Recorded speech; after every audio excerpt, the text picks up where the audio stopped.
Well, the Elementary Teachers Federation of Ontario is speaking to the media right now at the Sheraton Hotel about the state of bargaining. Let's listen live. Given the unacceptable slow pace of central bargaining earlier today, the Elementary Teachers Federation of Ontario has advised school board and government representatives that ETFO would be applying for conciliation with the Minister of Labour for both its teacher, occasional teacher, and education worker central tables. We believe at this point a neutral third party like a conciliation officer may be able to assist us in exploring all options in reaching tentative agreements that are fair for our members and that support the work that we do with elementary students and that strengthen our public elementary system. This is our goal. Our members have been incredibly patient, but their patience has run out, and the ETFO executive patience has run out. After a full year of bargaining without sufficient progress, ETFO is proceeding with an application for conciliation and not accepting the government's offer to enter into a process that includes binding arbitration. A plan that might be acceptable at the secondary level may not work at the elementary level, where the needs of educators and students are different. At this point in time, it is not an option that ETFO thinks is viable given some of the issues that we'd like to address in bargaining, like violence in schools, the crisis in recruitment and retention of educators, the hybrid learning model, the early reader screener, special education supports for our most vulnerable students. Binding arbitration could also impact local bargaining with individual school boards, which is where many of our members' workload and professional issues are addressed. At this point in bargaining, binding arbitration is rolling the dice with our members' hard-won rights and entitlements. The Ford government is currently demanding significant cuts to sick leave, benefits, and professional development. Binding arbitration would mean that the arbitrator is 100% in control with what happens over is 100% in control over what happens to those items members do not agree on and do not get to vote on an arbitrator's decision, which is final and binding. There is never a guarantee of gains in bargaining, but the best chance of getting government cuts off the table and getting the improvements our members and our students need is to give the legal bargaining process a chance. That's why ETFO is filing for conciliation and taking strike votes. These are our best tools to apply pressure to the government and to address key issues, and the best way to get the government's demands for strips for our members' contracts off the table. Over the past year, ETFO's central bargaining team has attempted to resolve key issues to secure a fair deal for our teachers, occasional teachers, and education worker members. There have been multiple bargaining meetings, 30 in total, and no progress has been achieved at ETFO's teacher, occasional teacher, central table on any key issues, including salary, supports for special education, violence in schools, hybrid learning, benefits, or addressing the crisis of retention and recruitment in the education system.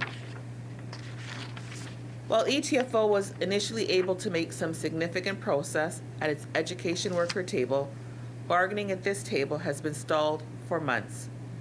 We cannot make progress without meaningful discussions.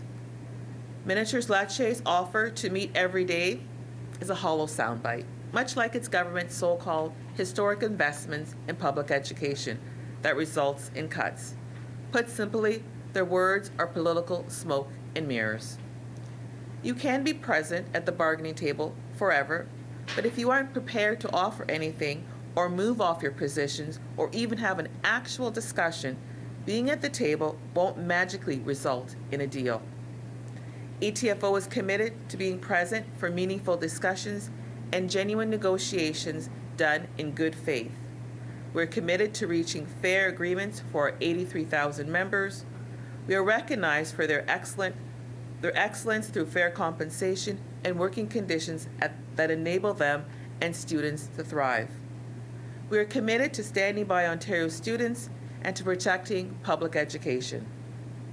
The Ford government is not, and they cannot be trusted. Although I've seen Minister Lecce quite a bit on social media and in media interviews, he has not been fit to reach out to me in person for a meeting or a conversation in 2 years, and I've only spoken to the Premier twice. Facts matter, and good faith bargaining matters. Unfortunately, both are lacking from this government and the minister.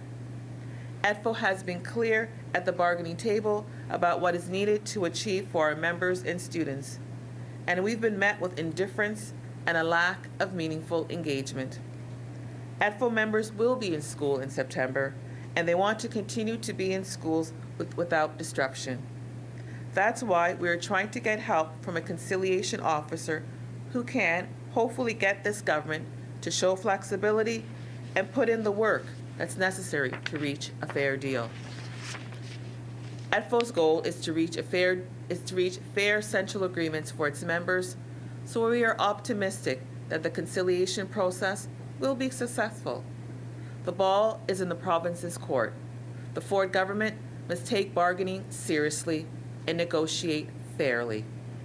Our members' work must be respected, and students must be fully supported by this government. Our world-class public education system is worth protecting. Students are our future, and we are prepared to fight for them. Thank you.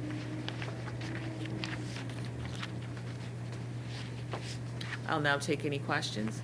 Karen, since the OSSTF has taken a bite of this arbitration apple, so to speak, has that put you and the other unions in a more difficult position? Because we now seem to be in a situation where both you and Stephen Lecce are at the podium trying to convince parents that your way is best. You want conciliation, he wants arbitration. So has OSSTF made this harder for the other unions? OSSTF has charted their own path. ETFO continues to chart our own path for bargaining. The issues that are important to our members and students are very different from those in secondary. So we have to make sure those issues that are our members, that are elementary related, are issues of violence in the classrooms, are issues in regards to retention of educators, the issue around smaller class sizes, issues around professional judgment. Those are very different from what's at the secondary table, and so the minister can't just introduce a one-size-fits-all. We've been negotiating. Our contract has expired over 364 days. This is an opportunity to go through a conciliation process. That's what the conciliation process is for, an independent third-party person to bring those key issues that an arbitrator cannot make a decision on. These are some critical issues that are important to our members, issues around sick leave, issues around benefits, issues that are important to parents, class size, the supports for students in special education. Parents should want us to have these conversations, not to have a mediator who doesn't have the experience or the knowledge to even attempt to make decisions on these issues. Do you wish, though, that OSSTF hadn't gone down that road? Would that have made it easier? Each union makes its own decision. They felt that was best for them. We're going to do what's best for us. And right now, with the offer that the government has presented at this time is not best for ETFO members. And we're moving through the conciliation process in hopes of getting a fair deal for our members. We want this government to come back to the table to engage in the negotiation process. Karen, why do you feel like an arbitrator cannot resolve these issues? So when we're talking about issues of violence in schools, I'm talking about issues where we're having our members experiencing over 40% of violence or witnessing 80% of violence within the classroom.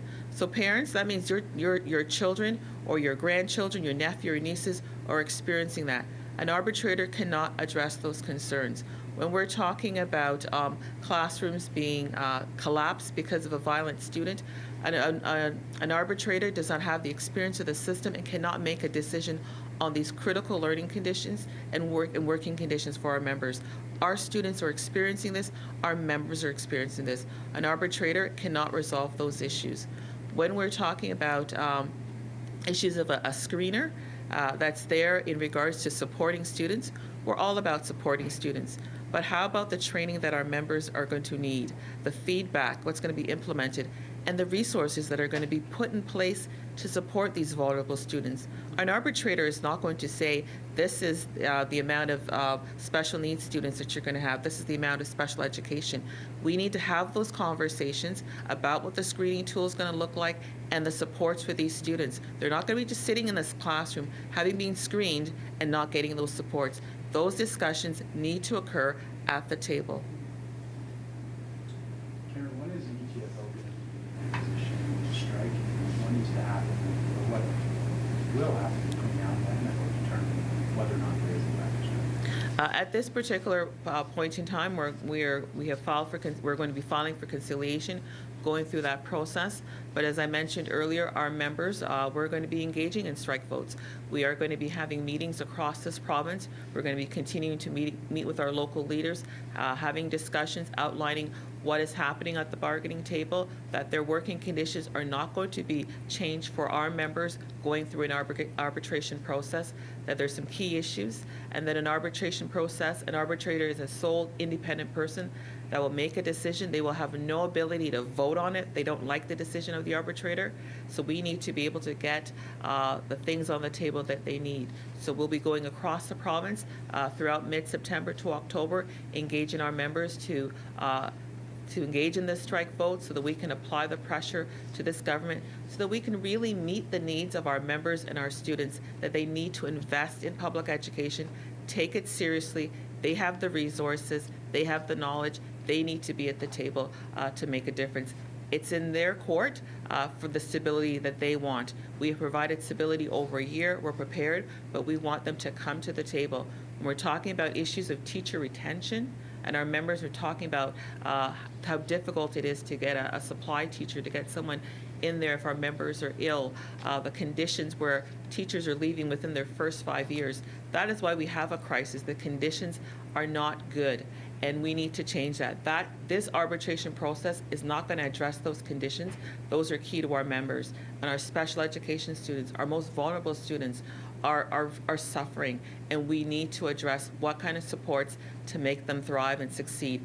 Parents demand that and expect that, and so do we. Okay, getting an update from ETFO in terms of its bargaining position as they have now filed for conciliation with the Ministry of Labour. Interesting here that this application means they were rejecting binding arbitration and saying that Minister Lecce has not reached out to the ETFO president in a couple of years. So that is the latest twist in this level of bargaining with, of course, the Elementary Teachers Federation.